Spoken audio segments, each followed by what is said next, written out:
Picture this. You're 20 years old. You're standing inside one of the most legendary tennis venues on earth, the Foro Italico in Rome. The clay is still red beneath your shoes. The Roman sun is bleeding gold across the sky, and somewhere behind, you, fans who bought plane tickets from thousands of miles away, are quietly folding their Philippine flags, pressing them to their chests like they're holding something sacred. Your tournament is over. You emptied yourself out there. 3 rounds against the world's second-best player, and you made her work for every single point. You lost. But it wasn't a defeat. It was a declaration. You told the entire tennis world, "I belong here." And then, just as you think the story is finished for the week, a phone rings. And from that moment on, everything changes. That's exactly where Alexandra Eala stands right now. And if you think the Italian Open was the whole story, you haven't been paying close enough attention. Let's wind the clock back, because context is everything here. Alex walked into Rome ranked 42nd in the world. On paper, that's solid, respectable. But in the WTA, solid doesn't buy you comfort. It doesn't buy you easy draws or forgiveness on a bad day. Every week you walk into these massive tournaments knowing that one slip, one afternoon where your legs won't cooperate, one moment where your timing is just slightly off, and you're done. That kind of pressure never actually leaves you. It just changes shape. And then there's the surface question, because clay has always been the proving ground that makes hard-court players second-guess themselves. It's slower. The ball kicks up, higher and heavier. Rallies stretch and stretch until your lungs are burning, your feet slide, and depending on how prepared you are, that either feels like dancing or like falling. Alex was prepared. Her first match in Rome told you everything. She drew Wang Xinyu, the 31st seed. And if you remember Auckland earlier this year, you know this wasn't just a tennis match. That loss had lived inside Alex for months, the kind of defeat that doesn't dissolve. It settles quietly into the back of your mind and it waits, avenging it on clay against a seeded opponent inside a premier mandatory tournament. That's not a footnote. That's a statement. She won in straight sets, controlled, composed, precise. And the Philippine fans, inside the Foro Italico, because yes, they were absolutely there, they erupted. The chant of Laban. Alex bounced off walls that have heard champions celebrated for generations. There's something genuinely moving about watching an entire diaspora find its hero in real time. These weren't manufactured supporters. These were overseas Filipino workers, FWOs, who saved up, crossed borders and continents just to stand in that stadium and cheer for someone who makes them feel seen. That's not a fan base. That's love. Then came Elena Rybakina, world number 2. A ball striker so naturally gifted, so effortlessly devastating, that even top 10 players can look out of their depth against her. Facing Rybakina on any surface is a mountain. Facing her on clay, when you're still proving your worth on the dirt, that mountain doesn't even have a visible summit. And here's what keeps standing out every time you watch Alex compete. She doesn't shrink. Rybakina won 6-4, 6-3. The scoreline looks comfortable, but the clock read 1 hour and 32 minutes. Alex didn't show up and wave goodbye. She dug in. She pushed the world number 2 into extended rallies. She made her work. Watch the match back and you don't see an underdog surviving. You see a player who can make the very best in the world genuinely uncomfortable. Losing to the world number 2 in a competitive match at the Italian Open while ranked 38th isn't a disappointment. It's a credential. She left Rome with 65 more ranking points and a climb from 42nd to 38th in the WTA standings. The week was over. The team began winding down. And then the phone rang. The call came from WTA headquarters in St. Petersburg, Florida. The message was one of those things you have to hear twice, slowly, just to let it land. Alexandra Eala had been awarded a wild card into the main draw of the 2026 US Open. Read that again. Not a qualifying wild card, not a smaller event most. People watch with half their attention. The United States Open, the final Grand Slam of the year, Flushing Meadows, New York City. The room apparently went quiet, and honestly, that tracks.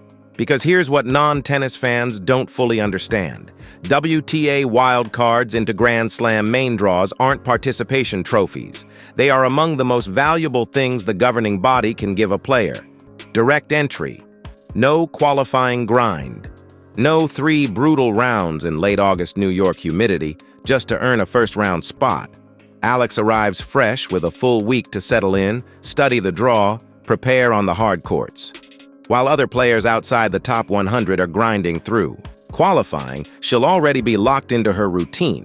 That advantage is enormous, and the WTA just handed it to her. Which raises the obvious question. Why Alex? Why now? At 38th in the world, she's hovering near the boundary where direct Grand Slam entry becomes a real conversation anyway, depending on withdrawals and draw size. So the wild card wasn't purely about ranking. Wild cards exist for a specific reason. To bring in players who elevate the tournament beyond what numbers can capture. Players who draw crowds. Players who generate stories. Players who make people care in a way that no ranking system has a column for. Alex has become exactly that player. Think about where she was 14 months ago, ranked 140th in the world. Let that settle. 140th. In roughly a year, she's climbed more than 100 spots. That's not steady, quiet progress, that's acceleration. Along the way, she reached the Miami Open semifinals in 2025, the kind of run that makes casual fans stop scrolling. She had a Dubai quarterfinal. She's been in the deep rounds consistently enough that deep runs no longer feel like upsets. They feel expected. The bar has shifted. When Alex makes a quarterfinal, it doesn't read as a surprise anymore. It reads as she belongs there. And then there's the crowd element, which the WTA absolutely factored into this decision, even if their official statement was diplomatically worded. Because you don't fill the Foro Italico with Philippine flags and produce the kind of atmosphere Rome witnessed this past week without the sport's governing body taking note. Those images traveled everywhere, the chants, the tears, the OFW fans who scraped together travel budgets from across Europe just to stand in that stadium for someone who represents something far bigger than tennis. The WTA watches that and understands. Alex isn't just accumulating ranking points, she's building a movement.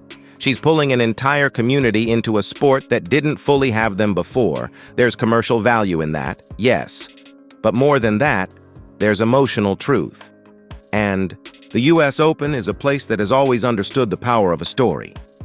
New York doesn't just host tennis. It celebrates athletes who carry something larger than their own results. Alex carries the hope of a nation that has been hungry, genuinely hungry for a player to believe in at this level for a very long time. The WTA's statement mentioned her. Rome performance specifically, beating a top 35 player, pushing the world number 2. It talked about her capturing the hearts of fans around the world. That last line isn't filler. That's the organization openly acknowledging that her impact exists outside anything a ranking system can measure. Before New York, the grass court, season comes first, and that in itself is a fascinating test. Birmingham is already on her calendar, positioning her well for Wimbledon preparation. Grass is a completely different universe. The ball stays low, points end faster and sharper. Serving and returning demand an entirely different mindset. The margins are tighter, momentum swings faster, and 1-2 game stretch can flip a match that looked settled. Surviving on grass, as a baseline player, requires tactical intelligence just as much as physical readiness. But Alex has shown she can adapt, and that might be the most underrated part of her game right now. She doesn't have one pattern, she has an ability to solve different opponents on different surfaces, to compete in different ways. Her win over Wang Xinyu on clay in Rome was tactically mature. She didn't try to outgrind a clay specialist on their home turf. She constructed points intelligently, used her movement efficiently, and converted when the moment came. That kind of adaptability is going to matter in Birmingham at Wimbledon, her second Grand Slam of 2026, after an early exit at the Australian Open and beyond. The Australian Open stung. You could feel it in how she carried herself in Rome. There was a sharpness to her this week, a player with something to prove, not to critics, but to herself. Players driven by internal standards rather than outside noise tend to find a different gear when the environment demands it, and the months ahead are going to demand exactly that. And then there's Flushing Meadows itself. Hard courts.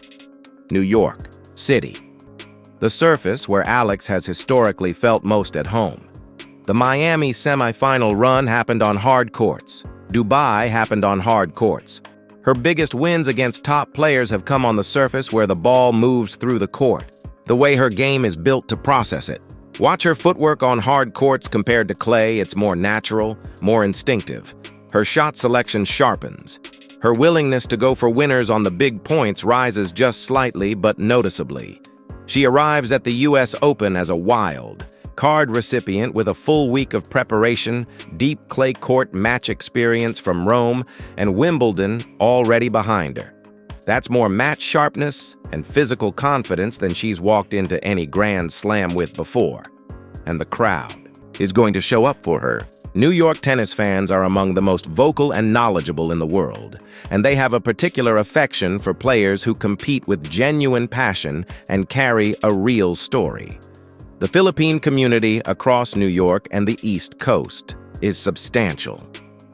The moment word spreads that Alex has a main draw wild card and it will spread fast, the coordination of support begins. We've already seen what that community looks like inside a stadium. Now imagine it inside Arthur Ashe, the biggest tennis stadium on the planet. That thought alone should send a jolt through anyone who has been following this journey. There's a version of this story where Alex goes to New York, wins a few rounds, makes some noise, falls to a top seed, and leaves with a dramatically improved ranking and a trove of Grand Slam experience. That's a strong outcome, a meaningful outcome, one that builds real momentum toward future slams. But there's another version of this story, and it's the one that this wild card and everything that led to it quietly suggests might actually be possible. Because players on steep upward trajectories, beating top opponents consistently, arriving at their best surface with momentum and preparation and an entire nation behind them, those players sometimes do something unexpected in New York, and the US Open has a history of exactly that.